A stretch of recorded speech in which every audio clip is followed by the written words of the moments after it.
Hello students, आप सबका एक बार फिर से स्वागत है आपके अपने यूट्यूब चैनल पे। और जैसा आप सभी जानते हैं, अपनी चल रही है important question series RBSC board पर।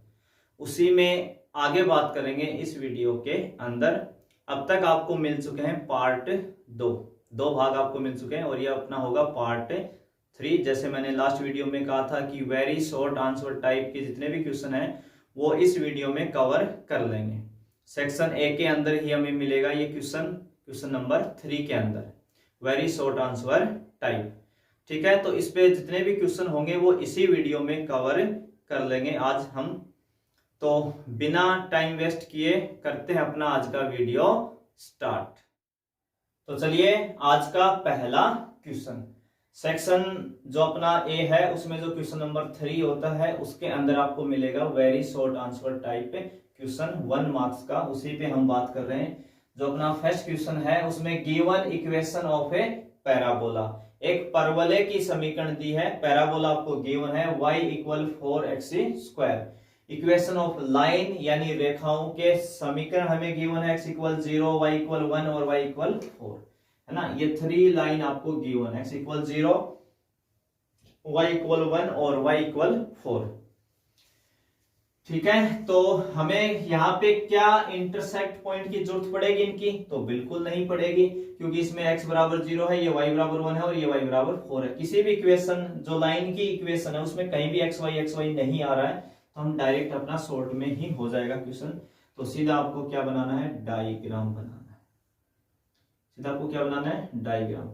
अब देखो, जो आपकी पैराबोला की इक्वेशन है उसमें x² है या y² है, ये आप देख लें अच्छे से। तो उसके अंदर क्या है? x² है। और जब जब पैराबोला की इक्वेशन में x² होता है तो जो आपका पैराबोला होता है वो y-x के क्या होता है भाई? सिमेट्रिक होता है। y-x के क्या हो जाता है? सिमेट्रिक। फिर देखो, लाइन की इक्वेशन है x इक्वल 0, x इक्वल 0 का लो y-x, ये तो होती है ना x इक्वल 0 आपकी। y-x को ही तो हम बोलते हैं x इक्वल 0, है ना, ये equation. y equal 1, y equal 1। और इसके अलावा कहीं इसमें ऐसा लिखा होगा, हाँ फर्स्ट क्वाड्रेंट लिखा हुआ है ना, y इक्वल 1। y के इक्वल 1 होना यानी y के इक्वल कांस्टेंट होने का मतलब है y x x के पैरेलल एक लाइन होगी। y इक्वल 1 का मतलब x x के पैरेलल, तो ये हो गया y इक्वल 1। इस लाइन को मैंने इधर नहीं बढ़ाया। क्यों नहीं बढ़ाया? क्योंकि हमसे केवल फर्स्ट क्वाड्रेंट मांग रहा है, तो इधर की जरूरत नहीं है। और एक है y इक्वल 4, तो यहां जाएगा y इक्वल 4। y के बराबर कांस्टेंट मतलब x x के क्या है? पैरेलल है। तो 1 से लेके 4 तक आपको ये एरिया बताना है, जिसमें देखिए आपकी x बराबर 0 वाली लाइन है, ये y बराबर 1 है, ये आपका पैराबोला है और ये y इक्वल 4 है। सबका यूज हो रहा है इसके अंदर। और फर्स्ट क्वाड्रेंट से हमसे पूछ रहा था, तो फर्स्ट से अगर ये फर्स्ट क्वाड्रेंट वर्ड यहां से हटा दे आपका, तो आप इसको इधर आगे बढ़ाएंगे और 2 से क्या कर लेंगे? मल्टीप्लाई। जो भी आंसर आएगा उसको 2 से करेंगे तो ये टोटल आ जाएगा आपका। तो अभी हमसे क्या पूछ रहा है? केवल फर्स्ट क्वाड्रेंट ही पूछ रहा है। तो जो रिक्वायर्ड एरिया होगा, देखो यहाँ पे एक तो हम लिमिट कहां पे लेंगे? y एक्सिस पे चलेंगे ना। लिमिट कहां पे ले रहे हैं? y एक्सिस के ऊपर ले रहे हैं। y एक्सिस के क्या ले रहे हैं? ऊपर। ठीक है, y एक्सिस के अकॉर्डिंग ही लिमिट लेंगे, क्योंकि उसी के अकॉर्डिंग है तो उसके अकॉर्डिंग लेना ही ज्यादा बेटर है। 1 से लेके 4 तक। तो y एक्स पे लिमिट लेंगे, फॉर्मूला क्या बनेगा? x dy of a parabola. किसका x लेना भाई? पैराबोला की इक्वेशन से x की वैल्यू हमें यहाँ पे रखवानी है। 1 से लेके 4 तक अपनी लिमिट हो गई, और x dy of a parabola, तो 1 से लेके 4। अब देखो, पैराबोला की इक्वेशन जो है वो है y इक्वल 4x²। तो यहां से x² क्या बनेगा? y upon 4। 4 का उधर डिवाइड कर देंगे तो x कितना आएगा? Root y upon 2। 4 का स्क्वायर रूट बाहर आ जाएगा अभी, तो कितना आ जाएगा? ये root y upon 2 into dy। तो 1/2 तो है कांस्टेंट बाहर। अब रूट y का इंटीग्रेशन जैसे रूट x का होता है वैसे रूट y का करना अभी। तो कितना हो जाएगा? 2/3 x की पावर 3/2। लिमिट है 1 से लेके 4 तक। तो ये 2 से 2 आपका कैंसिल हो जाएगा, तो बाहर तो बचा 1/3। अब x की जगह यहां रखेंगे आप 4, तो 4 की पावर 3/2 माइनस x की जगह क्या रखेंगे? 1 की पावर 3/2। तो 1/3 इंटू 4 की पावर 3/2 की वैल्यू देखिए, 4 की पावर है 3/2, तो 4 को हम क्या लिख सकते हैं? 2 की पावर 2, और इसकी पावर कितनी है? 3/2। तो 2 से 2 कैंसिल, तो 2 की पावर 3 बचा, यानी ये कितना बच गया आपके पास? 8। और -1 की पावर 3/2 तो 1 ही होता है, 8 - 1 हो गया 7, तो ये बना 7/3 स्क्वायर यूनिट। ठीक है भाई, अब इंटीग्रेशन वाला चैप्टर पढ़ चुके हैं, तो यहाँ पे मैं ज्यादा इंटीग्रेशन में फोकस नहीं करूंगा, क्योंकि अपना काम है फोकस करने वाला यहाँ तक का, है ना, डायग्राम तक का, लिमिट निकालना, डायग्राम बनाना। आगे इंटीग्रेशन आप सीख चुके हैं तो कोई दिक्कत नहीं होनी चाहिए यहाँ पे, तो इस पे ज्यादा फोकस नहीं करेंगे। ये पार्ट हम करेंगे थोड़ा जल्दी, क्योंकि टाइम भी कम है अपने पास, चैप्टर ज्यादा कवर करने हैं। तो क्वेश्चन नंबर देखते हैं अगला, सेकंड क्वेश्चन नंबर जो सेकंड है, गिवन इक्वेशन ऑफ इलिप्स। क्या गिवन है आपको? Given equation of ellipse. एक इलिप्स की इक्वेशन गिवन है, x² प्लस y² इक्वल 1। बस एक इलिप्स का इक्वेशन है और इसी का हमें एरिया निकालना है। Find the area enclosed by the ellipse. तो ये स्टैंडर्ड फॉर्म है इलिप्स की। क्या है? Standard form. तो इसको हम किससे कंपेयर करवाएंगे? यानी खुद से ही तो करवाना है, तो आप कंपेयर करवाएंगे तो a का मान a है और b का b है। हम यहाँ a को जो है वो मेजर एक्स से डिनोट करते हैं ना, दीर्घ एक्स से, यानी a को बड़ा मानते हैं। तो a किसके नीचे? यहाँ पे x के नीचे है। इसका मतलब इस इलिप्स की जो फोकस होगी वो कहां पे आएगी? एक्स एक्सिस के ऊपर आएगी। तो इलिप्स की कौन सी शेप बनेगी ना, डायरेक्ट यहाँ डायग्राम बनाएंगे अपना, तो इलिप्स की कौन सी शेप बनेगी आपको देखना है।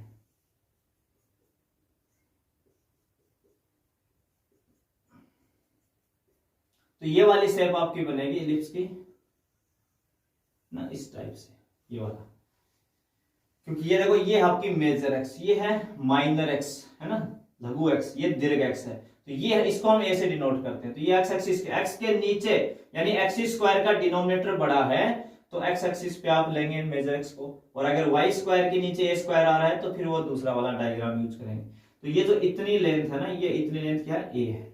इसको हम ए बोलते हैं और इसको क्या बोलते हैं? बी। इसको बी बोलते हैं। तो इस पॉइंट के कोऑर्डिनेट होते हैं a0 और इसके मान लो आप 0 b। तो यहाँ x बराबर कितना आ जाएगा आपका a। तो हमें एरिया जो निकालना है वो तो टोटली निकालना, भाई चारों पार्ट का निकालना है। तो हम क्या करेंगे? केवल एक पार्ट का निकालेंगे 0 से a तक, और उसको 4 से क्या कर देंगे? मल्टीप्लाई कर देंगे। तो जो अपना रिक्वायर्ड एरिया आएगा, रिक्वायर्ड जो एरिया आएगा वो कितना हो जाएगा? 4 का मल्टीप्लाई, लिमिट 0 से a, 0 से लेके कहां तक चलेंगे? a तक। तो आप यहां पे लिखेंगे y dx of ellipse, y dx of A ellipse 0 to a।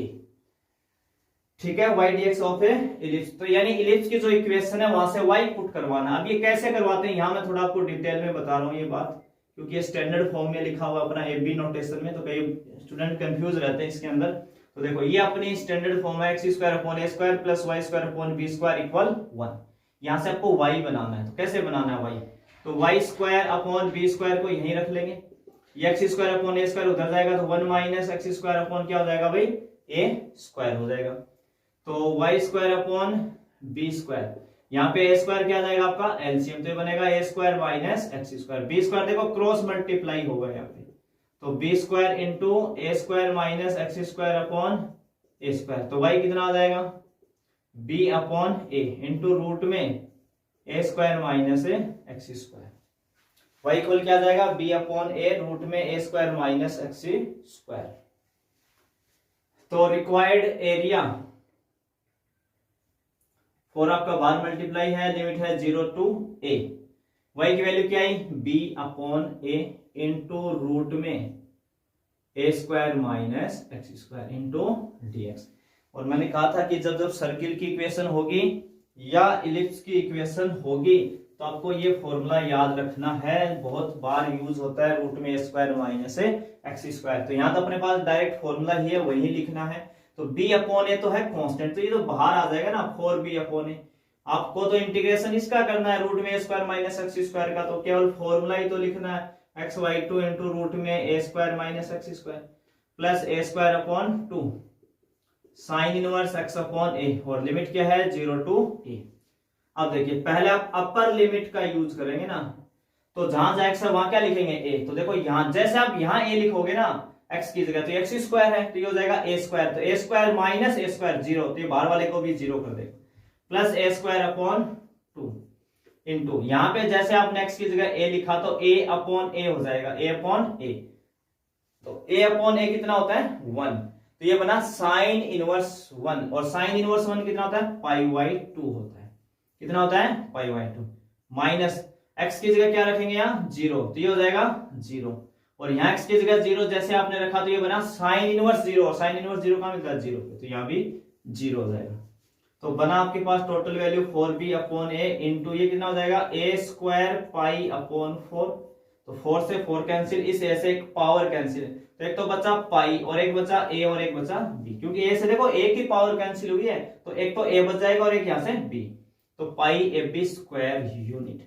और मैंने ये फर्स्ट मल्टीपल चॉइस का सेकंड क्वेश्चन वहां पे करवाया था शॉर्ट में, तो वहां पे हमने पाई ab ही यूज किया था डायरेक्ट, तो डिटेल में मैंने आपको यहाँ करवा दिया है जैसे मैंने कहा था, और शॉर्ट में वहां पे करवाया था मल्टीपल चॉइस के अंदर, तो मल्टीपल चॉइस में अगर पूछता है तो आप डायरेक्ट पाई ab का यूज करें, बस a और b की वैल्यू रख दे पाई ab वाले फॉर्मूले में, तो आपके पास डायरेक्ट एरिया आ जाएगा, और हाँ डिटेल में पूछता है तो फिर आपको पूरा सोल्व करना है, वो मैंने यहाँ पे करवा दिया आपको, दोनों पैटर्न के क्वेश्चन हो गए आपके, एक शॉर्ट वाला भी और एक डिटेल वाला भी, तो ये था आपका क्वेश्चन नंबर सेकंड। अब बात करते हैं क्वेश्चन नंबर थर्ड की। क्वेश्चन नंबर 3 है, बोर्ड 2014 में आया हुआ है, गिवन इक्वेशन ऑफ पैराबोला, किसकी इक्वेशन गिवन है भाई, पैराबोला की है, क्या है x square equal y, x square equal है वाई, और एक लाइन की इक्वेशन गिवन है, इक्वेशन ऑफ ए लाइन, और वो कितनी है y इक्वल, क्वेश्चन नंबर जो 3 है y इक्वल 4b, ठीक है, ये आपका है question number equation number second. तो एक पैराबोला की इक्वेशन है, एक लाइन की है, क्या हमें इंटरसेक्ट पॉइंट की जरूरत है, बिल्कुल नहीं है, क्योंकि लाइन टू मैक्स वाई है ही नहीं, केवल y है, तो बिल्कुल जरूरत नहीं पड़ेगी। आप क्या बनाएंगे, डायरेक्ट डायग्राम, तो सीधा आपको बनाना है डायग्राम। पैराबोला जो है, पैराबोला की जो इक्वेशन है उसमें किसका टर्म है भाई, एक्स स्क्वायर का, और जब एक्स स्क्वायर का टर्म होता है तो पैराबोला वाई एक्स के क्या होता है भाई, सिमेट्रिक होता है, वाई एक्स के क्या हो जाएगा, सिमेट्रिक। वाई इक्वल कितना है 4, वाई इक्वल 4 होने का मतलब हो गया एक्स एक्स के पैरेलल लाइन होगी, वाई के बराबर जब भी कांस्टेंट है तो एक्स एक्स से क्या होता है पैरेलल, और ये मान लो आपकी वाई इक्वल 4 है, यहाँ पे कितना आ जाएगा वाई इक्वल 4, तो आपको ये एरिया बताना है। तो इस बार हमने लाइन पूरी बढ़ाई है इधर, क्योंकि यहाँ पे कोई फर्स्ट सेकंड क्वाड्रेंट की तो बात कर ही नहीं रहा, जो भी बाउंडेड एरिया होगा वो आपको बताना है, तो ये टोटल आएगा, तो इसके लिए हम 2 से क्या कर देंगे, इसको मल्टीप्लाई कर देंगे, तो आपका जो रिक्वायर्ड एरिया आएगा, रिक्वायर्ड जो एरिया आएगा वो लिमिट कहां से स्टार्ट होगी, 0 से 4, वाई एक्स पे लेंगे भाई हम लिमिट, केवल इस पार्ट का निकालेंगे इधर का, इसके लिए तो 2 का मल्टीप्लाई कर देंगे, तो बाहर क्या आ जाएगा, एक तो 2, लिमिट हो जाएगी 0 से 4, x d y of parabola, x d y of a parabola, तो 2 आपका ये होगा बाहर, लिमिट है 0 से 4, एक्स डी वाई है ना, तो देखो पैराबोला की इक्वेशन से एक्स देखो कितना है, एक्स स्क्वायर बराबर वाई है, तो एक्स कितना हो जाएगा रूट वाई है ना, दोनों तरफ स्क्वायर रूट लेंगे तो एक्स बराबर हो जाएगा रूट वाई, और रूट वाई का तो कई बार कर लिया भाई, 2y3 y की पावर 3y2, लिमिट 0 से 4, तो ये हो गया 4y3, यहाँ 4 की पावर 3y2 और 0 रखेंगे तो 0, 4 की पावर 3y2 मैंने अभी समझाया था कितना होता है 8, तो ये हो जाएगा 32/3 स्क्वायर यूनिट, तो ये आपका एरिया जाएगा 32/3 स्क्वायर यूनिट, ठीक है। तो देखते हैं अगला next question number 4।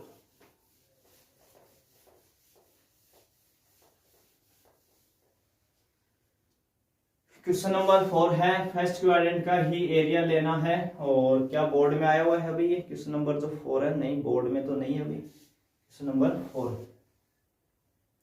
Given equation of a parabola, ठीक है अभी हम पैराबोला पे ही ज्यादा क्वेश्चन ले रहे हैं, equation of parabola, y square equal 9x, क्या है वाई स्क्वायर इक्वल 9x, और इसके अलावा आपको गिवन है इक्वेशन ऑफ लाइन।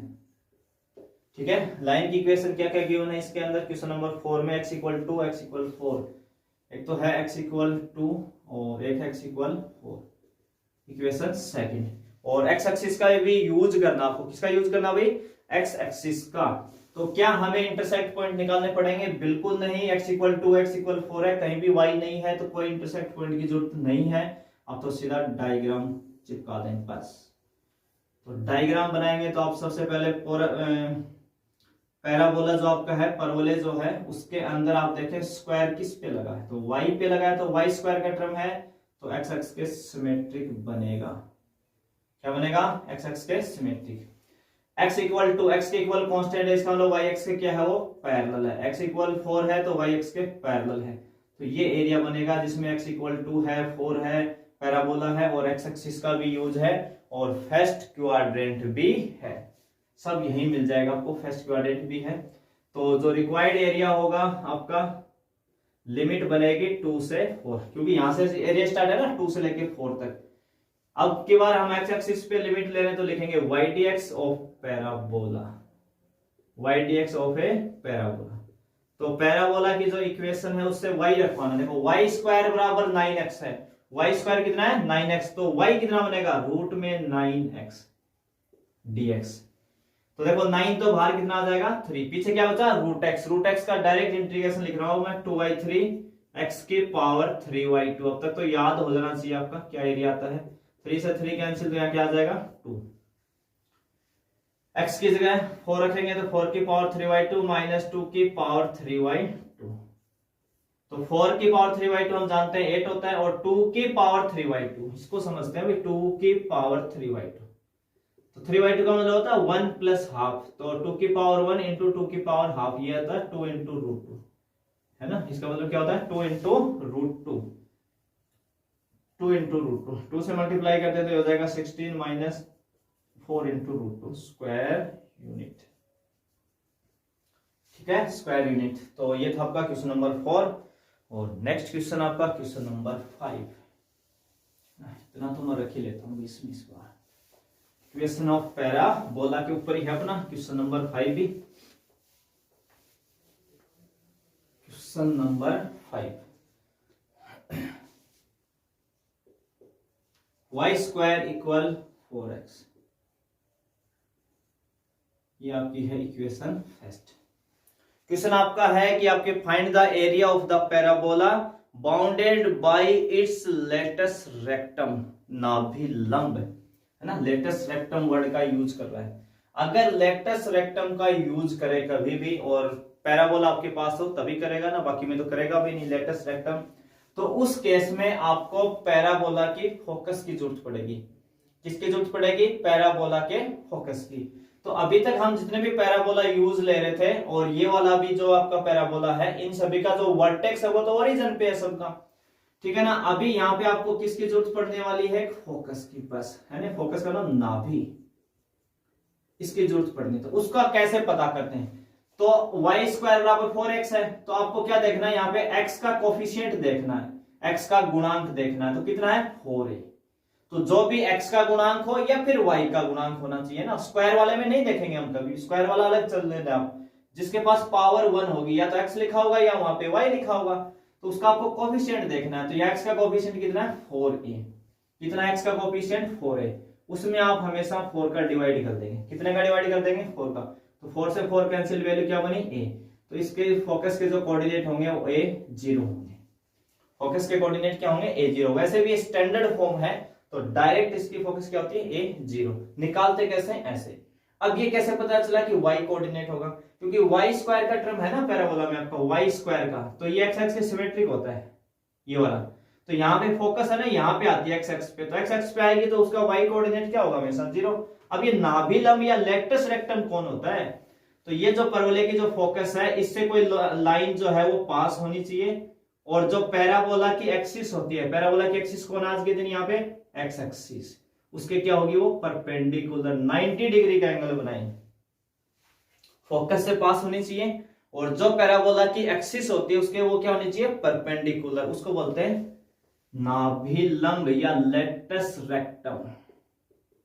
इसको क्या बोलते हैं, नाभिलंब, लेटस रेक्टम, है ना, ये वाली लाइन होती है, इसको बोलते हैं हम नाभिलंब। तो अब हमें फोकस के कोऑर्डिनेट का पता चल गया। वैसे ये स्टैंडर्ड फॉर्म है अपनी, तो डायरेक्ट आप याद भी रख सकते हैं इसका, तो है ना, कोई दिक्कत नहीं है। तो ये हो गया आपका पैराबोला, ये आपकी हो गई फोकस F(a,0) और ये हो गई आपकी लेटस रेक्टम। क्या हो गई, लेटस रेक्टम, नाभिलंब। आपको ना एरिया ये वाला बताना है। तो यहाँ x बराबर कितना हो गया भाई, a, तो लिमिट जाएगी 0 से a तक, है ना, 0 से a तक। अपना एक ही क्वेश्चन है भाई पूरे चैप्टर में, ये लेटस रेक्टम के ऊपर, ठीक है। और मान लो कल को, आज के दिन तो सर है ना y² बराबर 4x है ना, तो आपने a,0 इसकी फोकस बोल दी। कल को सर ये होता y² बराबर 8x, तो देखिए यहाँ पे x का कोफिशिएंट कितना, 8, आप 4 का डिवाइड कर दीजिए इसमें 2, तो लेटेस्ट जो फोकस है उसके कोऑर्डिनेट हो जाएंगे 2,0। समझ गए ना, जो भी x का कोफिशिएंट हो, y का हो, उसमें आप 4 का डिवाइड करेंगे, जो वैल्यू आएगी वही आपकी फोकस के कोऑर्डिनेट में सेट हो जाएगी यहाँ पे। तो रिक्वायर्ड जो एरिया बना यहाँ पे, रिक्वायर्ड एरिया, एक तो 2 का मल्टीप्लाई देंगे, क्योंकि जितना ही x एक्सिस से ऊपर उतना ही नीचे है, तो 2 का मल्टीप्लाई, लिमिट हो जाएगी 0 to a, और y dx of parabola. Parabola से क्या लिखवाना है भाई, y। तो देखो भाई y क्या आएगा, यहाँ से y² बराबर 4x है, तो y आएगा रूट में 4ax इंटू dx। तो एक तो देखो 4 का स्क्वायर रूट बाहर 2 आया, एक आएगा रूट है, क्योंकि कांस्टेंट है इसलिए हम सबको अलग कर रहे हैं, तो बचेगा अपना केवल यहाँ रूट x। अब रूट x का इंटीग्रेशन कितना हो जाएगा, 2y3 x की power 3y2, limit 0 to a, तो ये हो गया total a into root a upon 3। यहाँ a की पावर कितना आ जाएगा, 3y2, माइनस x की जगह 0 तो 0, तो कितनी वैल्यू बन गई, 8 इंटू रूट a अपॉन 3, तो बाहर चल ही रहा है। a की पावर 3y2 का मतलब होता है a इंटू रूट a, अभी हमने पीछे क्वेश्चन में किया था 2 की पावर 3y2, 2 इंटू रूट 2, यहाँ a इंटू रूट 2, 0 तो 0 है।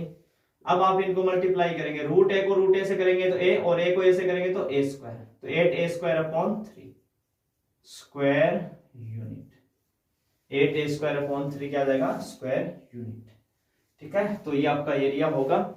तो बस आज इस वीडियो में करेंगे क्वेश्चन नंबर 5 तक, और इसमें सेक्शन ए के अंदर वेरी शॉर्ट आंसर टाइप में जितने क्वेश्चन मुझे करवाने थे वो मैंने करवा दिए कंप्लीट। अब हम स्टार्ट करेंगे नेक्स्ट वीडियो से अपना सेक्शन बी, ठीक है। तो फिर मिलते हैं एक नए वीडियो में, तब तक आप सभी का धन्यवाद।